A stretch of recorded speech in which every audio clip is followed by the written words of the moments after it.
All right. At this time, I have the absolute pleasure and honor of introducing our first presenter. You know her well.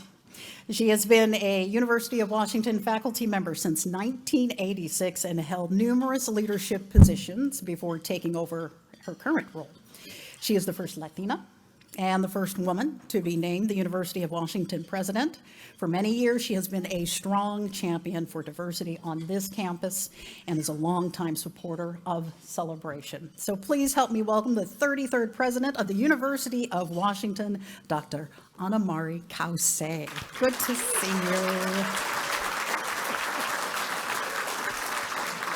Good to see you.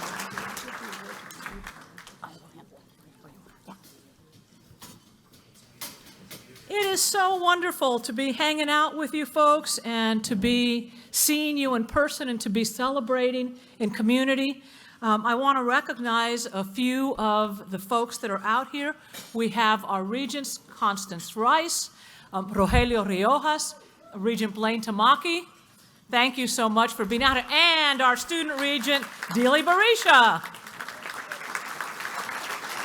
I also want to recognize Provost Mark Richards, and I think I saw Dean Frank Hodge out there, and we have our two Chancellor extraordinaires, Sheila Edwards-Lang and Kristen Esterberg.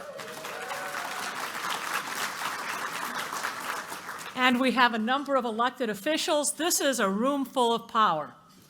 And we are here to celebrate, but I think it's important to recognize that this is a very difficult time and that many of us are still reeling from the events in Buffalo. And I think we'd be remiss not to start off with a moment of silence for all the victims of racist attacks in Buffalo. So let's just take a minute and reflect on all of those who died in Buffalo.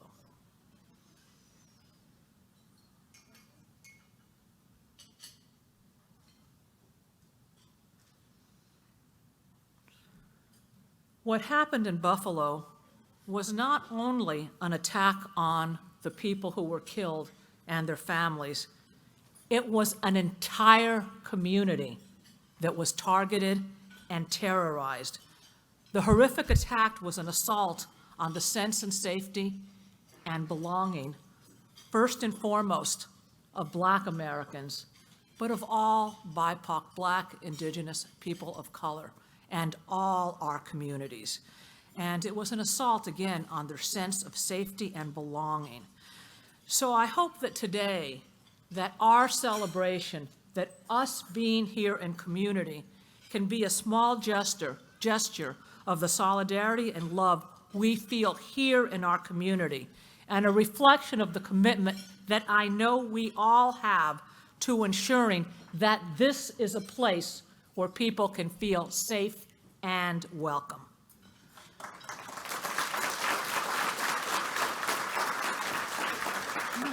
And that's what we're here to celebrate, that sense of welcome and that sense of joy that we have here in this hub ballroom, and for all of those that are joining us virtually. Because this annual celebration is a celebration of the values that we all hold dear and of the incredible people who help our university live up to those values through their passion and dedication. We often talk about diversity, equity, and inclusion as being core values. Well, what that means is that unless we have these conditions, unless we have those conditions met every place on our campus, we can't fulfill our mission.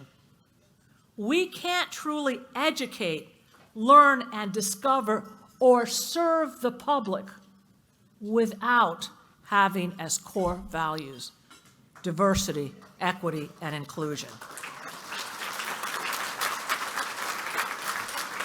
These values are necessary to make us not just the University of Washington, but the university for Washington and for the world.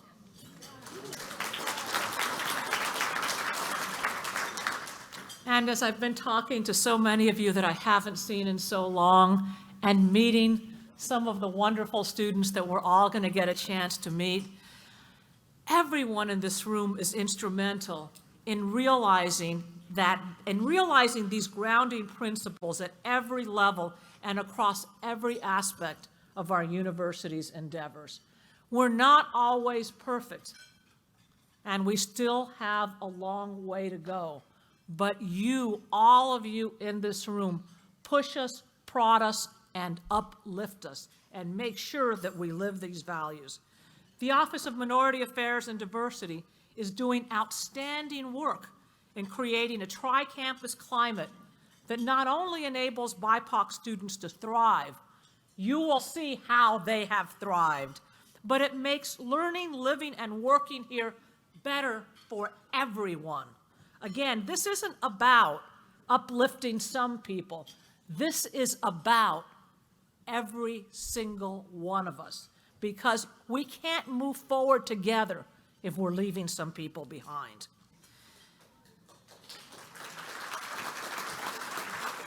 And tonight, we get to celebrate, and you get to see just a few examples, because there are many others, of the impact and success of that work.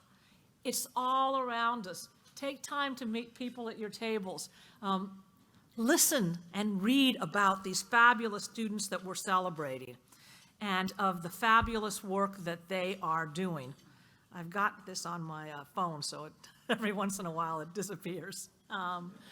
It's all around us in terms of the students. It's also around us in terms of our Odegaard Award recipient, Frank Iragon. Or, as we all know him, Uncle Frankie.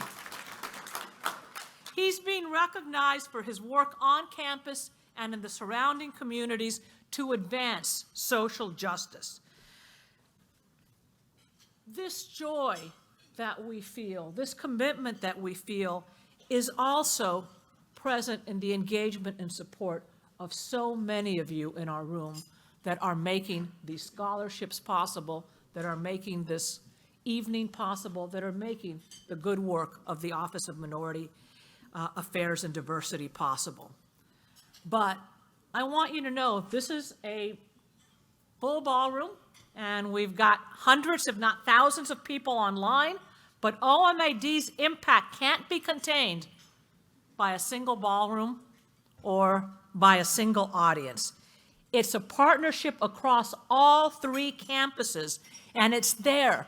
They help every single unit, every single department, every single team realize their values of diversity, equity, and inclusion, and to realize that these are preconditions for excellence. You know, sometimes you have people and saying, you know, what's important to you, access or excellence? You can't have one without the other. They're hand in hand, they come together. And I am so proud to be part of a community that embraces these values. I wouldn't be here.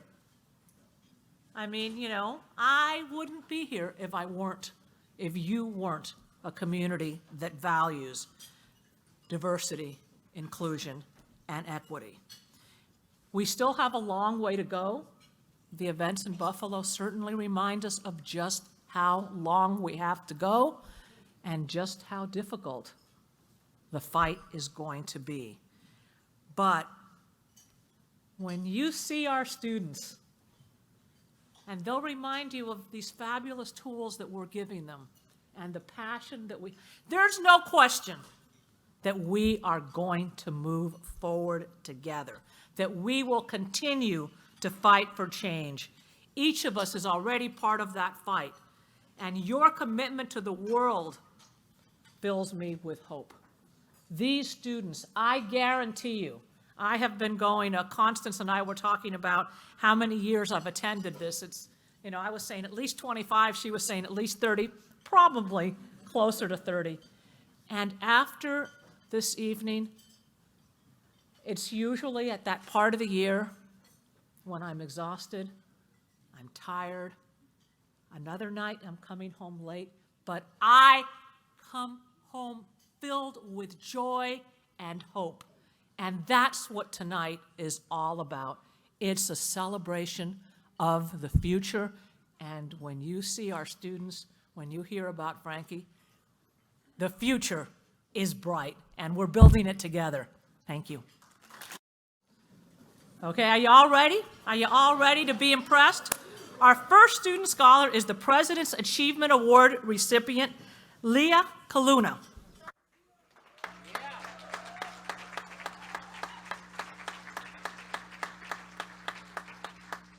Lia is a fourth-year student majoring in nursing, and we need nurses. She is Kanaka Maoli, a native Hawaiian and Japanese American who grew up right here in Seattle. And growing up in Seattle, UW was where she always wanted to go. Her father attended UW for his master's degree in mechanical engineering, so the UW campus was already a familiar place for her.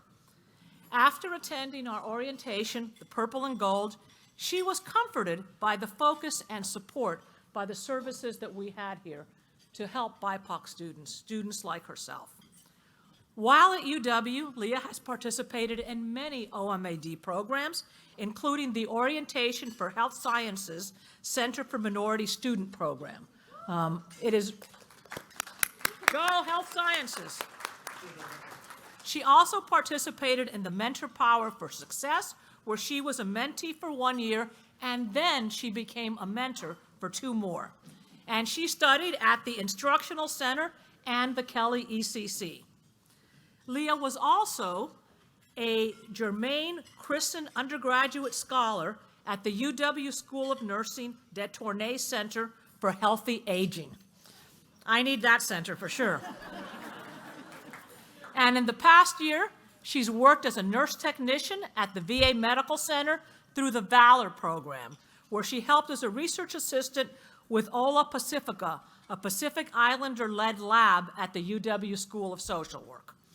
And she worked with the Sharing History through Active Reminiscence and Photo Imagery Seattle project.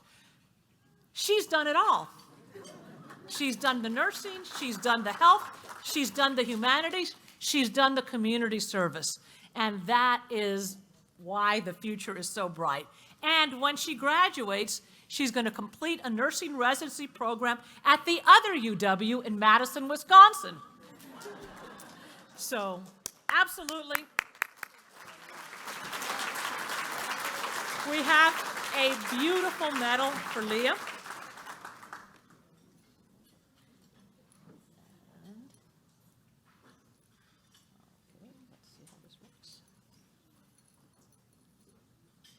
I am technologically, okay,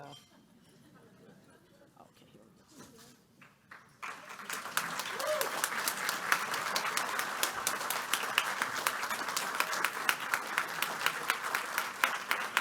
One more time, presidential.